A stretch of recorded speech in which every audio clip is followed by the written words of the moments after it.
mimi nataka niseme ya kwamba vile Reverend Wesonga ametuambia hapa, baba alikuwa anasikiza wananchi. Baba alikuwa anasikiza wananchi.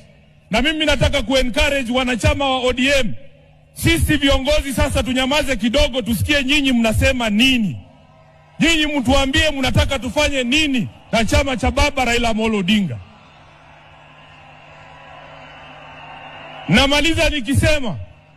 Namaliza nikisema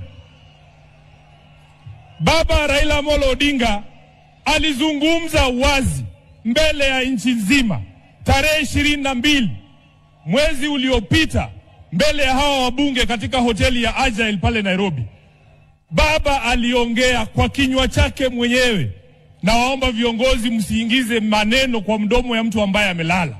Alisema yeye mwenyewe, akasema kama chama lazima tujiandae kwa ajili ya uchaguzi wa mwaka 2027. Na wale ambao wanaeneza mambo mengine hapa, baba alisema who has told you? Who has told you? Who has told you?